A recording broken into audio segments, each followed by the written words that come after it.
Hey everybody, welcome to Good Question. This is a show where we get to hang out and talk to you about important things within the context of the worldview that we hope explains life in a more satisfactory way. My name is Curtis Childs, and I'll be hosting us through that. You're all part of the show today, so you give yourself a quick round of applause, and then we'll go to the wide shot, because with me, there are more people.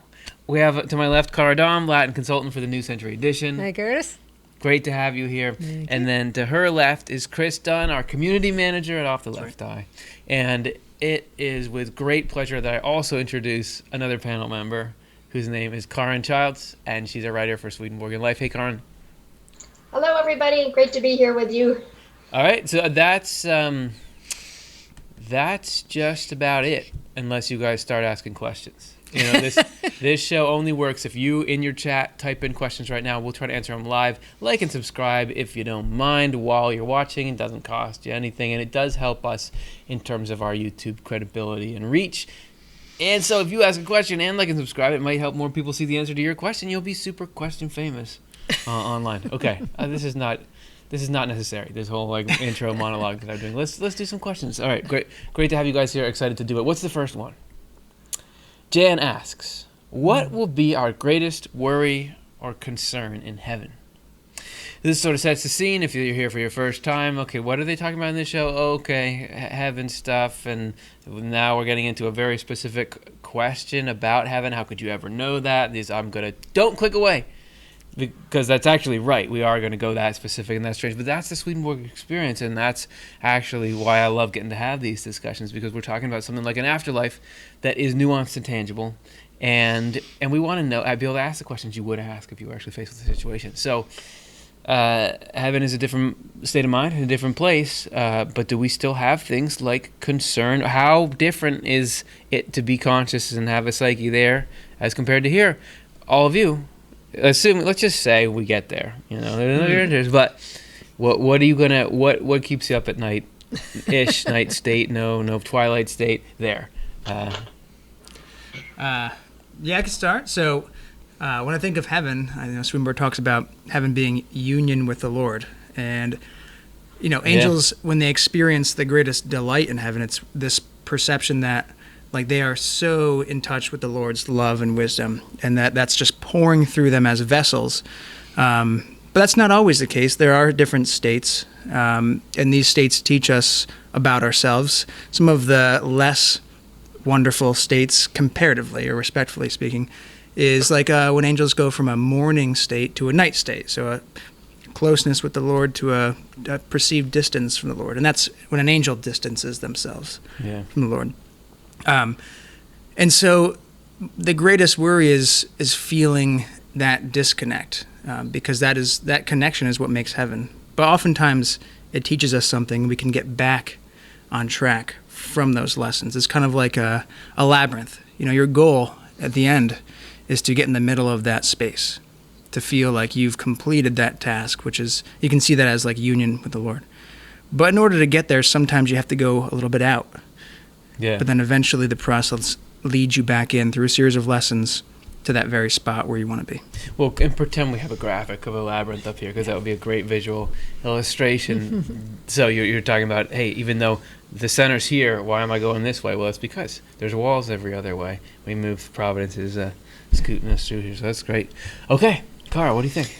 Yeah, that's what comes to mind for me too. And Swedenborg says that the Lord is the sun of heaven, so therefore the morning when the sun's coming up, and the heat of the sun is the Lord's love, the light of the sun is the Lord's truth, and so we're all basking in that in the early part of the day, and then that recedes a little later on. And so yeah, I guess there would be some sense of I'm losing it. I also just wonder, the kind of thing I worry about here anyway is, am I treating my friends okay?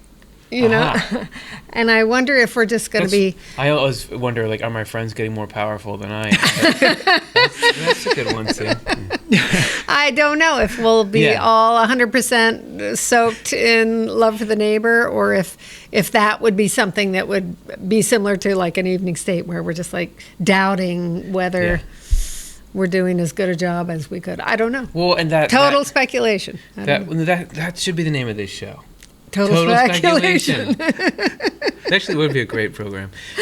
But this is sort of that eternal line of, where is it unnecessary self-critical judgment, worry, the kind with which the hell Swedenborg describes is going to stream into our minds with, and when is it the sort of repentance, reflective, I've actually willingly I feel regret over harm that I may have caused and want to rectify it. But I certainly think that one, that would pop up, time to time in heaven, because it's not all just there's no contrast at all. I mean, there's still relationships, they're still hanging out and talking. Yeah, and if we have an eternity to be growing and learning, then there must be, room for improvement. Yeah, that's right.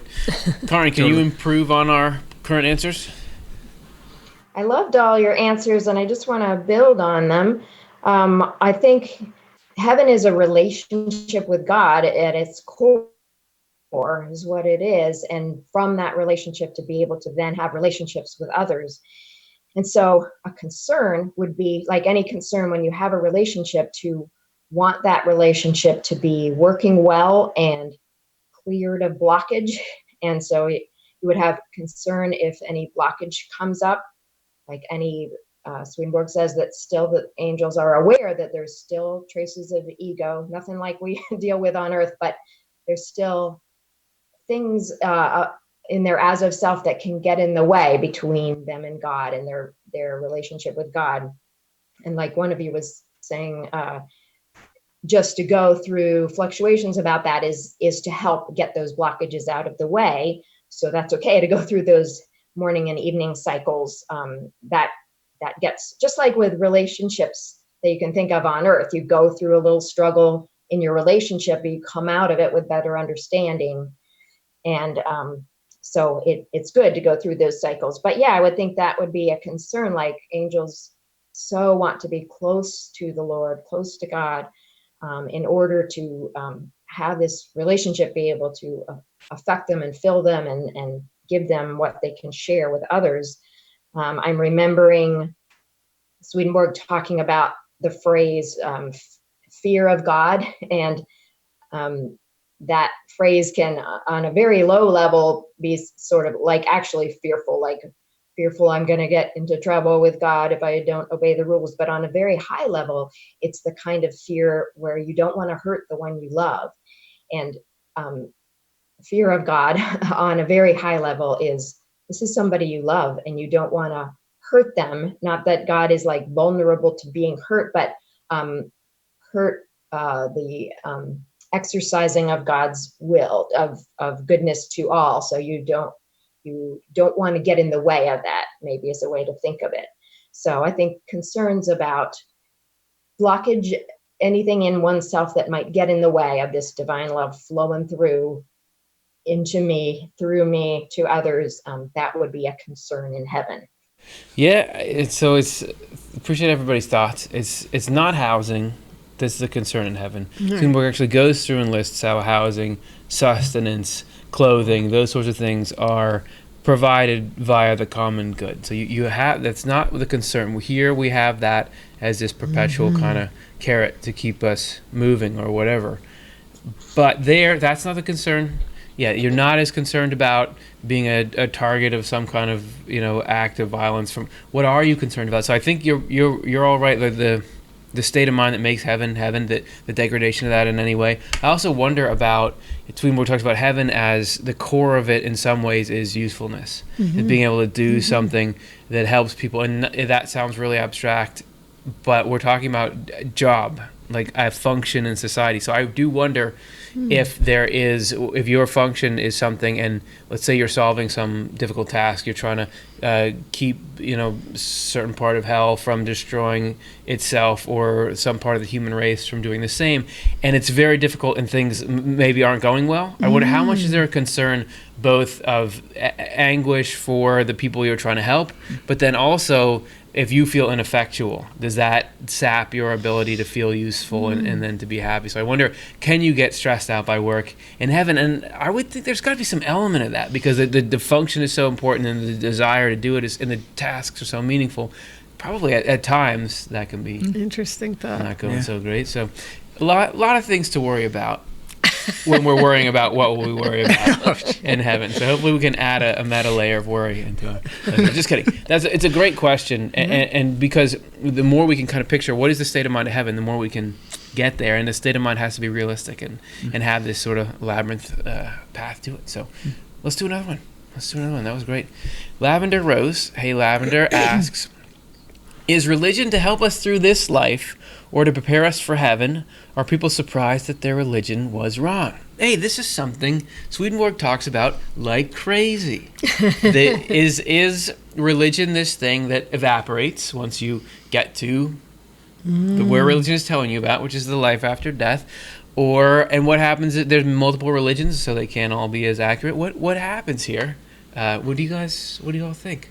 Chris, I guess it's been a while since we heard from you. So. Yeah, well, my initial thought is that, religion is here to help us through this life, here to prepare us for heaven, and that preparation comes in kind of the acknowledgement that you aren't God, but there's something outside of yourself, and that in that space, you can be humble enough to seek growth, to become a better person, and it's about the quality of your kindness.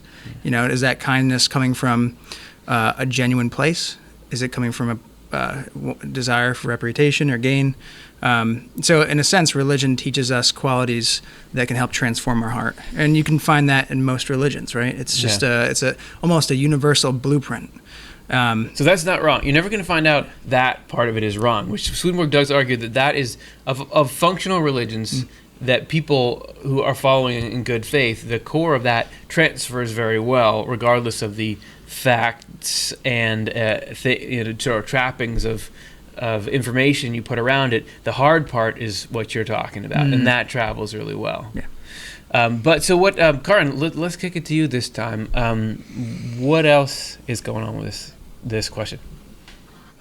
Yeah, I think religion is a tool, and as we see on earth, a tool that can be used very badly or very well. It's basically, just like you could use a hammer to build something or to clobber somebody with. Religion is just a way of organizing guidelines that are something higher than yourself for a greater good than just yourself, and give you some kind of code of conduct to live by. And Swedenborg says, anybody, like all you really need to get on a path that will keep going towards heaven is a conscience of some kind that you answer to.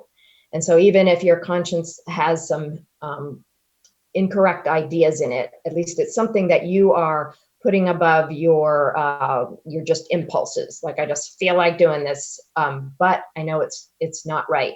So just that exercise of having your impulses not be what drives your whole life, but you have some kind of moral code. And so religion on earth provides that. There's just various religions that are suited to different groups of people around the world and different types of people. And then I think when you cross into the afterlife, what we would think of as organized religion, I get the impression that, like, the higher up you go, the less it. My opinion and kind of what I see in Swedenborg is I think it's more on the lower levels of heaven or the world of spirits that it kind of seems a little bit more like people are still kind of practicing a religion like they did on earth. And then as you go up, it becomes just a little less like organized religion and just a little more like truth of life, just like what is wisdom about life and how to live life, and would probably be less and less like what we would think of that we see in organized religion on earth, but more about real conscience, real truth, real how do you live life, how do you love people, what works. And as far as misconceptions go, Swedenborg witnessed that anybody that really has goodness in their heart, really wants to help the neighbor, really wants to serve God truly, is not going to have a hard time letting go of misconceptions. It's more like what's hard to let go of misconceptions is when you've become attached to them in a little bit more ego way, like I'm right and other people are wrong, and no, this is how it is because that supports the way I feel like doing things.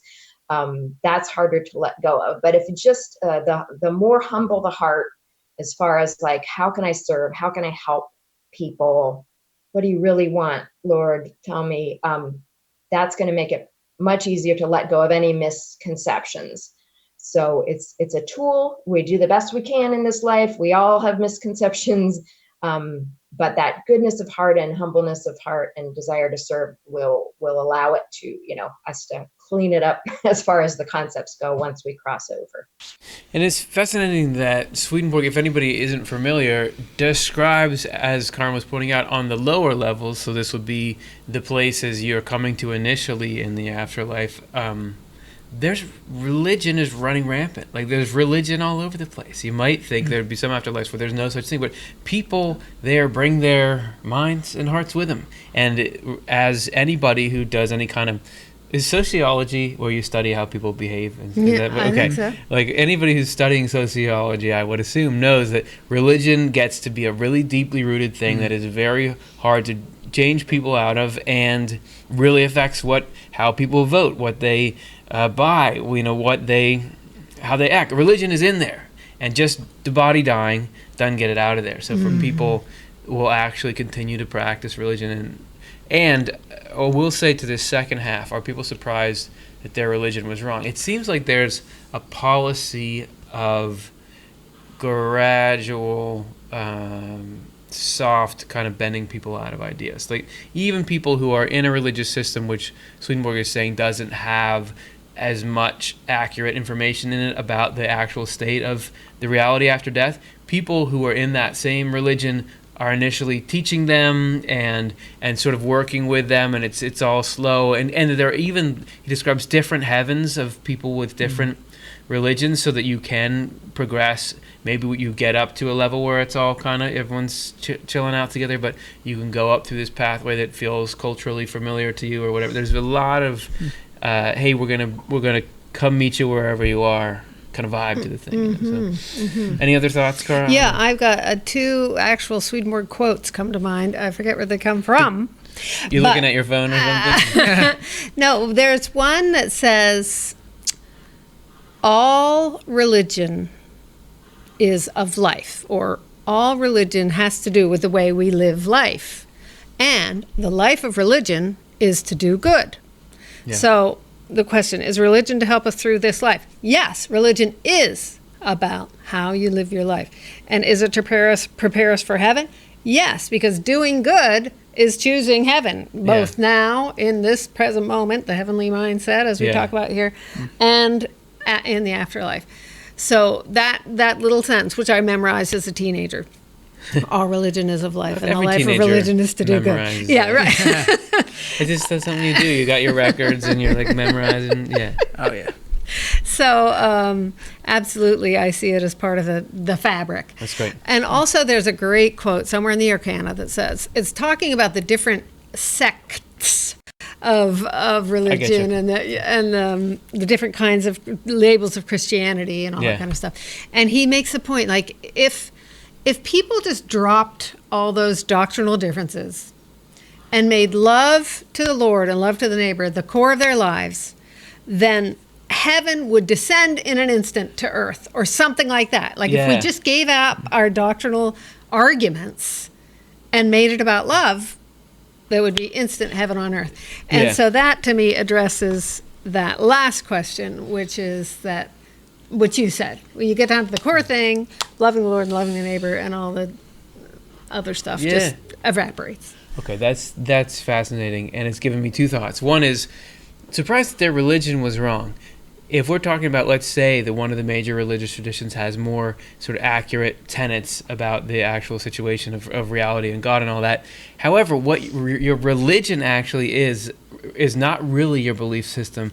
It's, are you using that for love and humility and service, or to be this little castle wherein you fortify your sense of superiority? You can have a religion that's more right, but you're living it worse. That you're Yeah. actually more wrong than somebody who has ideas that don't reflect a reality that's out there as much, but are not missing the point of all of it, which is this living and love. So that's interesting. you know, Yeah. Oh, yeah. Yeah. that, Great point. that you can be kind of, oh, I'm right, but I was wrong in how I was living right. So I'm actually, Swedenborg talks a lot about that can actually be a much bigger stumbling block, because you build up this, you attach these true principles to your evil heart, you know, and that just causes a lot more work to try to get that thing free. I said there was two things, but I forgot the other one. We'll leave it at one. All You're good allowed. points. Yeah. Yeah. Okay, cool. Thanks so much, Lavender Rose. And let's. I was gonna mention. You guys know about. I'll give you a little quick style tip. If you ever want to be fashionable and have something that's matching, what you do is you wear a color that is just a shade off from another color in two ways. I'm just looking at my shirt and I didn't even think about this when I put it on, but it's like just as lightly clashing purple with that, and this is like clashing yellow with that. So Well, Cardam and I are both black here, though. Yeah. We're holding down the coordination. but I'm just saying. Hopefully, this has been fun for all of you visually to have to deal with this visual static here. Okay, let's do the next question. None of your beeswax asks, is there a group waiting for us when we transition, or a lineup? What's going on? What's it like in the other side? Can you slip through the death process and nobody really realized it? Do you wake up in a field, or is it like you're in some waiting room? What's the vibe when you make this most transformational move that we really make?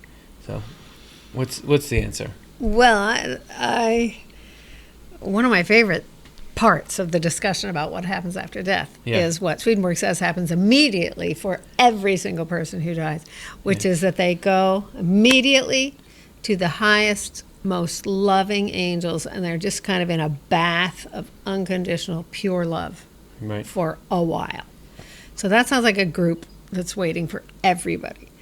Can I interject something? Yeah. When you said the word immediate, I would say, hey, check out our show that we did recently. So what to expect immediately after you die. Or something like that. What What happens happens immediately after you What die? happens immediately after? I'm sure it's something. But it's something close to that, and that expands vastly on what Cardam just said. But continue. So, I don't know, just that thought.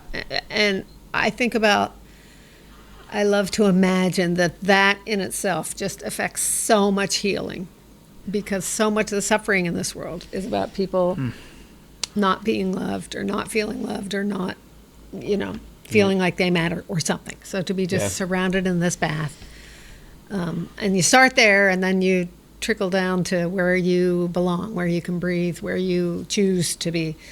But that group, that's who I really hope is waiting for all of us. Sure. That's what Swedenborg says. Yeah. Amen. And that group is multiple layers deep. It goes to heavenly angels, and then as soon as we ready to stir out of that, there's all the spiritual angels and everybody you could want. You get all the chances in the world to hang out for as long as you want in that. But Well, yeah, I think you said it well. The only thing I could add is like kind of what motivates us a little bit at Off Left Eye.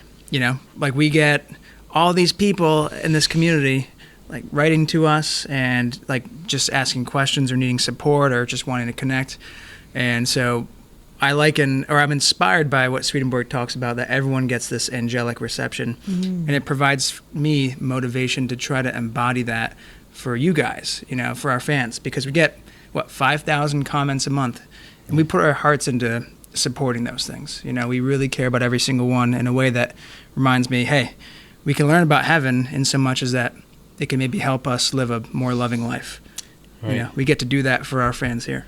it should be transferable, and we should be able to look at the structure in which the societies of heaven operate and try to emulate that to our capacity. I mean, that's sort of the message of Swedenborg's writings or at least the spiritual experience parts of them is like, here's how it's going at optimum levels. There are places and ways in which you're not going to be able to emulate this, but there are other places where you very much are going to be able to try, so try. So I like that, is how do you rubber meets the road there.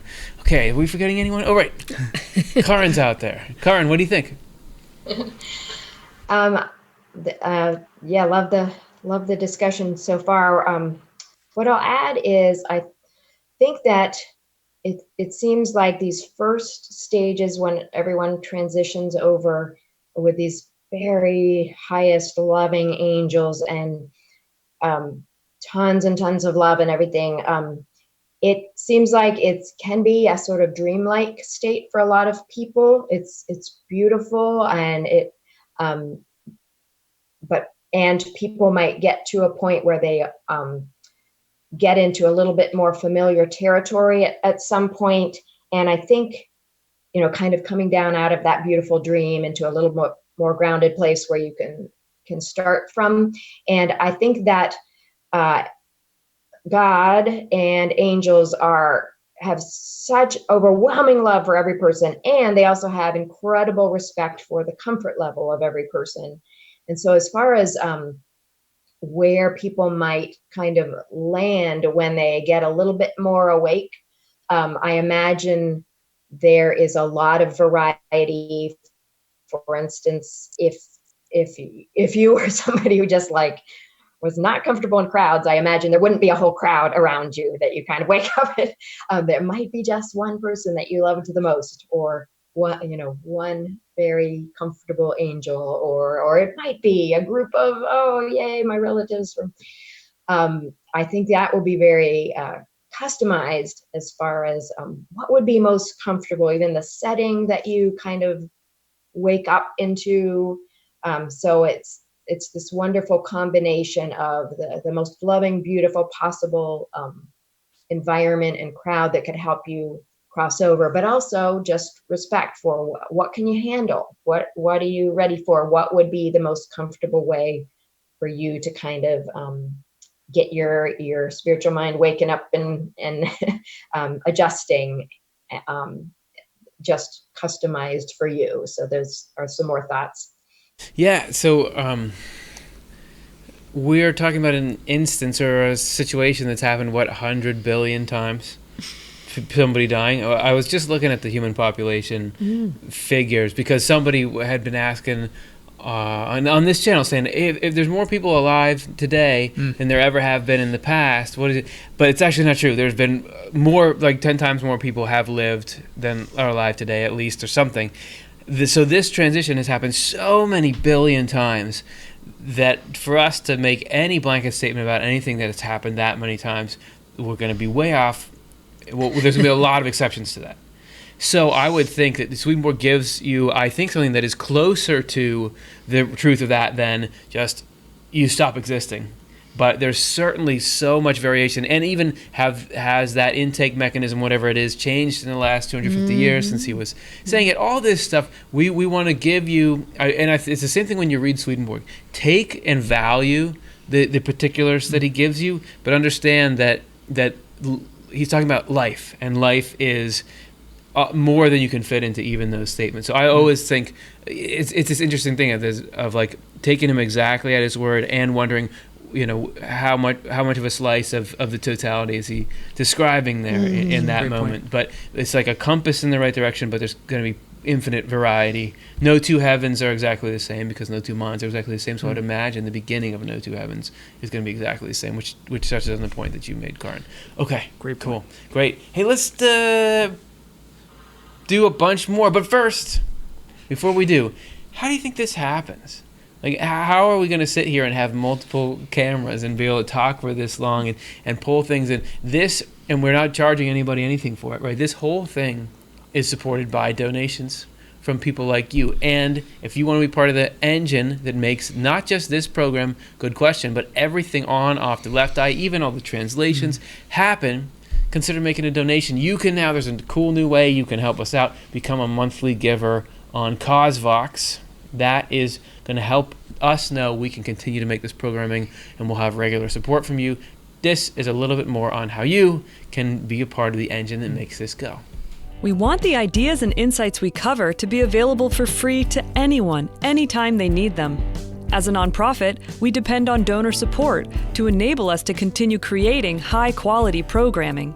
This season, we're featuring the opportunity to become a member of our community of sustaining supporters by signing up to give a monthly donation.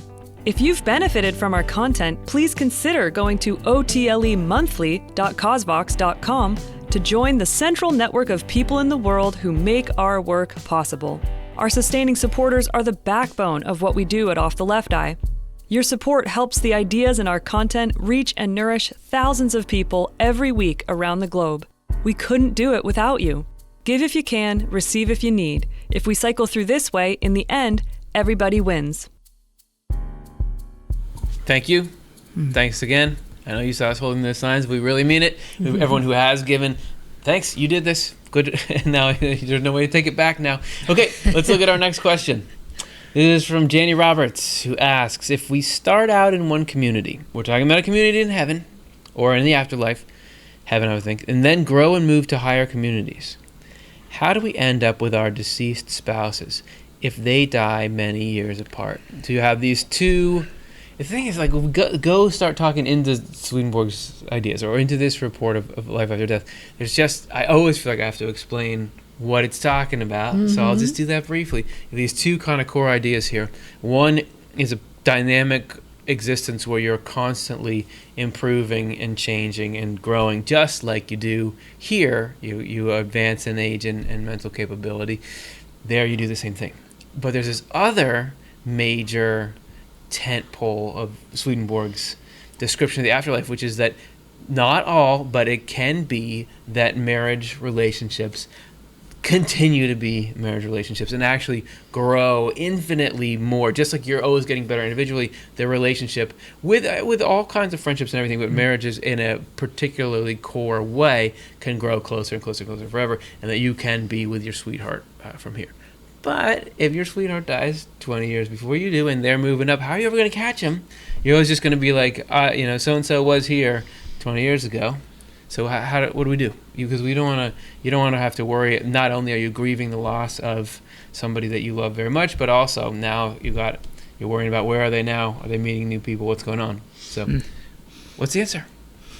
Karin, would you like to start on this one since I haven't quite given you that opportunity yet? Okay, sure. Swedenborg says that while we're living on Earth and going through our spiritual journey of just trying to learn and trying to grow and evolve and progress, we are moving upward in spiritual communities. He says we are already in the spiritual world. We are moving up as we grow in wisdom and humility and love, and just as we progress as human beings, as we just make our little progress. And so it's not like somebody goes to the afterlife and they're moving up and we're just stuck down here. It feels like it because our earthly consciousness really blocks awareness of a lot that's going on with ourselves. Swedenborg says we are so much more expansive than we can have any idea of from our earthly point of view. But we have all these levels and layers to us, and those levels are moving up. We're actually existing in the spiritual world. So I think two married partners who have forged a connection between their hearts and minds in this world, if one goes to the afterlife and one is still on Earth for a number of years, they are still progressing along in their relationship and their development together. It's not one's getting way ahead or something, because if your minds and hearts got, really connected in this life, you're going to have that link still. And what the person on Earth is going through and learning from is affecting the person in the afterlife. And what the person in the afterlife is going through and learning from is affecting the person on Earth. So I think it's good to think of it as still a joint journey going on, even though we can't be so aware of it, especially from the earthly side. I bet they're more aware of it on the afterlife side. And also, there's no time in the afterlife, so we don't, I think it just, we have to account for that. Like, it can seem like, oh, I've been here so long without my partner, he or she must be way ahead of me, but there's no time there. So it's just, we shouldn't really factor that in too much, is my opinion. So there are some thoughts. Very good. Love it. Hey, does that spark anything for you guys? I was going to talk about the time thing too. We can't even conceive of no time. So We just did a News from Heaven episode about that. yeah. I need to watch it. No, don't. Please don't trouble yourself. But it's all about state of mind, and rather than hours and minutes and days and years.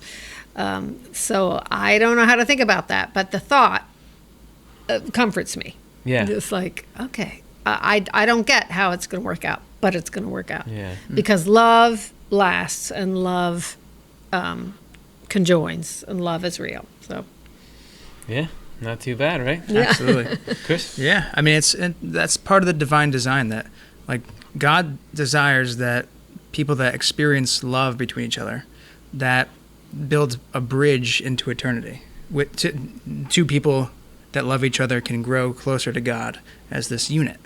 And so if you experience that with someone, and you truly have that heartfelt connection, the Lord's whole divine design is set up that a union between those two people in love. Even if someone passes before the other, that's going to happen. That's the promise of true love right there.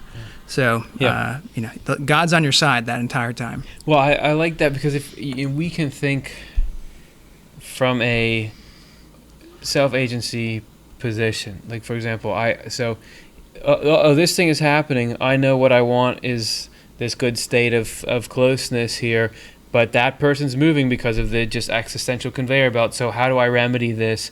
Sort of like us against the cosmos. But if divine providence is in every detail, and that idea that we're going to have some kind of loving relationship that lasts forever, we didn't make that up, right? We didn't make up love. We didn't make up anything. God made that up, and God is the one implementing that. So that's actually God's the stuff that is good. Whatever it is, this example, anything, that's God's priority. We feel some reflection of that, but the same system that had to permit the separation of people is the system that's keeping them together. So it's not like something happened and now we're doing damage control to get back to it. There's an overarching, only if the final condition can be better than it would have been without it, is anything negative allowed to occur in the first place. So there's no way that you'd have this double whammy of, something really sad happened where somebody you love dies, and that makes it so you can't get, that's a double negative that doesn't happen. I know that's not what double negative means, but I like it in that. That's a double negative that don't not happen. Whoa. In the afterlife. It does happen. Shoot. Okay. Wait. Does anybody have anything to add to that? Nope. Okay. All right, moving on. Let's see the next question. Thanks so much. Matthew Bush asks, I was wondering how our thinking will change in heaven compared to the world of spirits. So we've got these two levels of the afterlife, the world of spirits being where you first show up and you're still very similar to where you were, but then you go through this sorting process and then you get into what you would call heaven. Both of those are places, but they're driven by states of mind and heart. What's the difference? Why are there this distinction that was distinct enough that Swedenborg carefully labeled these two places? What's the difference? What do you think? What a great question. I've never thought about this. But the thought comes to mind that some sense of clarity and relief. Like, to me, when you're in the world of spirits, you're still working things out. You're still, whatever the life review thing is, and you're getting a sense of how you affected other people, and you're figuring out whether... I really meant that, or I really don't want to treat people like that, or you're figuring out who you are, and to have all that clarified, even though there's still room for eternal improvement. Again, I don't quite get it, but it seems like it would be like okay, now I'm home, kind of now. Yeah. Now I'm home. Now I'm in my heavenly home, and it's not a struggle anymore to figure out who I am or where I belong. Right. I don't know. That sounds good. I mean, I would like to feel we're started. Right? Yeah. Okay, we're going. It's as an active life from there, but things have settled, or things are in order, or the foundation is laid, or whatever that feeling is. Yeah. That sounds so bad. Yeah, Chris. Yeah, it does sound great. I mean, in heaven there's harmony. It's like your heart and your mind act in unison with each other. They're like friends. Right. And up until, even now, like we can have battles with ourselves. So what we feel on the inside and how we act on the outside, oftentimes, at least for me, are sometimes different. Yeah. Oftentimes, sometimes, I don't know. They can be. Never when I'm working for Off Left Eye, though. Yeah, right. But in heaven, That's it's part like of the contract. Yeah, that's right. But in heaven, it's just like, holy smokes! I finally had a process that could end up with me feeling harmony. That the goodness inside of myself and the goodness I can then put forth from that place is just completely working together. I was just reading some Swedenborg quote where he says, everyone, maybe it was in News from Heaven, everybody in heaven is focused on what is true for the sake of what is good. That's the process, the point you get to, and then you're in. So there can be all kinds of variation in there, but the baseline difference between world of spirits and heaven is world of spirits is you can be focused on something false for the sake of what is good sometimes, and sometimes you're focused on something true for the sake of what is evil. Sometimes you're focused on something true, so whatever but then once you snap into this, lock into this, focused on what's true for the sake of what's good, which are both infinite, so it's not like you're thinking smaller, you're just thinking at what's actually there, then we're talking heaven. Karin, what do you think about all this stuff? Yeah, I agree with all that you're saying, and I think the words clarity and harmony and relief, that incredible clarity. People who have near-death experiences just come back with so much, even if they can't recall it once they're back in their earthly consciousness, like, wow, it was all so clear how things are and what's going on and everything, and the clarity about your own self, like you guys are saying, will be such a relief, because on earth and still in the world of spirits, there's still that fluctuation back and forth as things are being sorted out, like, what do I really want, and just to get that clarity about what you really do want, and to have the Chris is talking about your heart and mind in harmony, and another way to think of it is your internal and your external, just that they're in sync finally. You're not sort of having these sort of more outer cravings, but inside you don't know, and it's just like, oh, what a relief, and the peace and the joy of like, okay, I have clear direction finally, and my inside feelings are matching what I can do on the outside. There's not frustrating limitations anymore. And just that clarity of not being such a mixed bag anymore, but having clear direction, clear ability to express what you love and what you want to do. The incredible difference between an earthly level, which you're still on in the world of spirits, and moving up past that confusion to clarity and harmony. Great. I love it. Thanks, Matthew Bush, for an awesome question, an excellent question, a good question. Let's do another one. Kendall M. asks, did Swedenborg ever discuss what the Lord actually is and how the Lord, came into being? So I know at the beginning of Secrets of Heaven, I think it's there where Swedenborg says, from now on, I will be referring to our Lord and Savior, Jesus Christ, as the Lord. So all across, I think that's the only place that I know of where he really specifies that. But so forever on out, he uses the Lord, I think, most often to talk about God and whatever he means by our Lord and Savior, Jesus Christ. Yeah, the Lord God, Jesus Christ. The Lord God, Jesus Christ. So, what is it and why is it and what's going on? Can anyone tell me? Well, I think that you stumped us. I'll open this one up. The Swedenborg talks a lot about the importance of having, and there's a million technical ways you can go at this. There's different times when he'll be talking about the term the Lord and what its meaning is and everything like that. But there is certainly this idea, the importance of having a visible or a graspable anchor from which we can approach the invisible, unknowable, divine.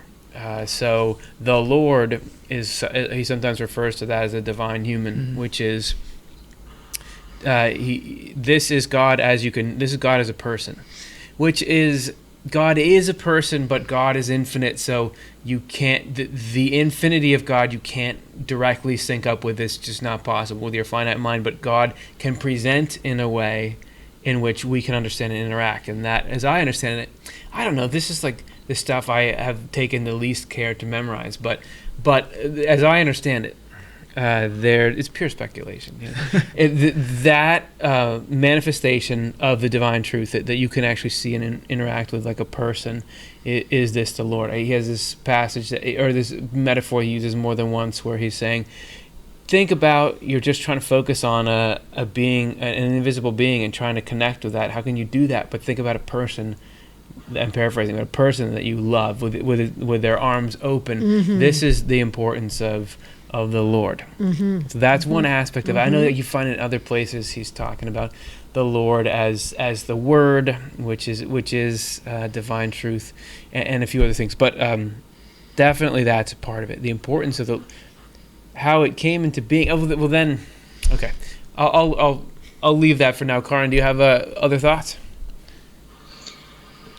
Yeah, so I hope I'm understanding the question, meaning the Lord rather than God, the underlying reality. And so I'll just keep going with that you started, Curtis. So yeah, the Lord being the divine human adapted so that we can, like you were saying, be in relationship with our Creator, because as you were indicating, there's the aspect of like not being able to know something unknowable. So we need a knowable adaptation or layer or aspect of God that we can have a relationship, that we can know enough to be in relationship with.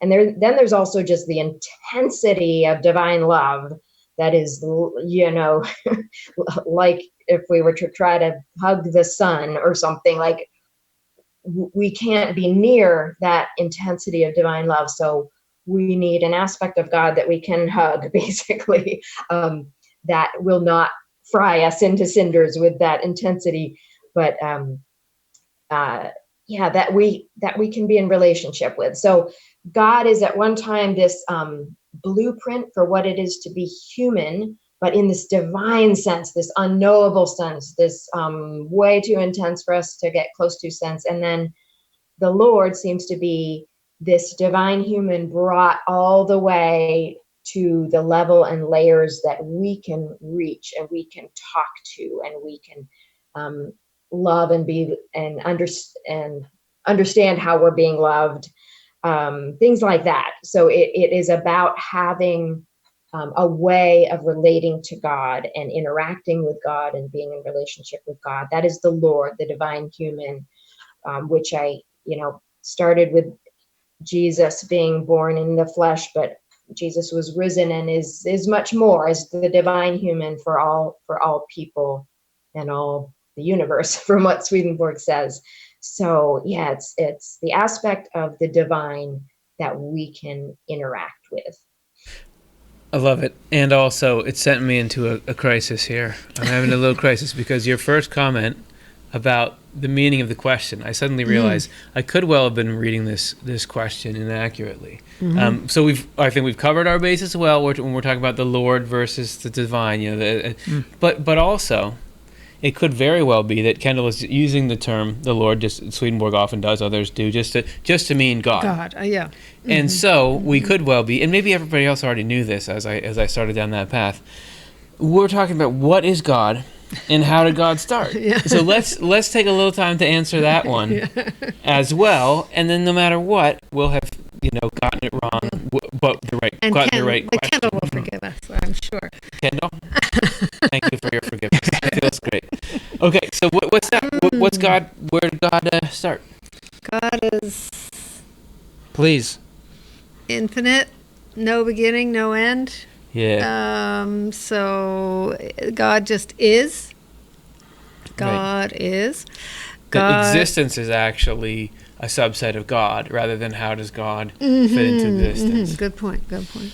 Thank you. And some combination of divine love and divine wisdom together, which, like a human being is a soul, which is divine love, the equivalent to divine love, Yeah. and a body, which is equivalent to the wisdom part. Like the truth embodies goodness. That's what Swedenborg always says. That truth is the embodiment of goodness, or wisdom is the embodiment of love, and that those two together are what can reach out and touch us somehow. Isn't it interesting that you can think of, God is infinite. Infinite doesn't mean featureless. It doesn't mean infinite, so there's just, when I picture infinite, I just picture blank, because there's so much of it. But that Swedenborg certainly says that God is infinite, but there are also very much distinguishable elements in God, like love and wisdom are the two largest categories. Everybody talks about the divine proceeding, and it's an infinity of things rather than a featureless soup of infinite something. Interesting. I always think of infinite in terms of time, like no beginning and no end. Yeah. But that's another, like, that's a three-dimensional take on infinite that you're talking about. Yeah. Yeah. And just to add more characteristics, in my mind, Swedenborg uses, and even the word uses, the comforter, the protector. God is not anger or judgment or wrath. He's pure love and reaches us by means of wisdom. He's the Alpha and the Omega. He is nothing but short of someone that smiles at you. Yeah. That's who God is. Right. Which is actually maybe even the more this is the actual summary of God. If you had to do the Cliff Notes, rather than the technicalities of where's God go and how is God and all that kind of stuff. Yeah. Okay, so there's 2 answers to a question. Thanks very much, Kendall. Let's do another one. We still got time. Gloria Vargo asks, how do we find our particular peer group in heaven? Will we be shown, or will we seek out others like ourselves? There is an answer. Well, according to Swedenborg, anyway. What is it?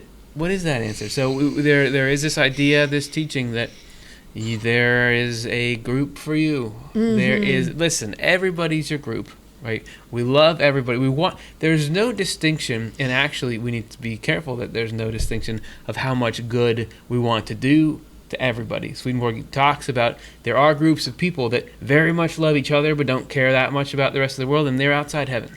Because heaven is, there, you absolutely want the well-being of everybody just as much as anyone else, but there can very much be a group of people that you mesh with and bond with and vibe with easily and completely, and it's together that you do useful things, and that there are these tight-knit groups, just like there's the body, and the body cares about the body, but yet there needs to be little cells and little tissues, and it's distinct because that's how you get things done.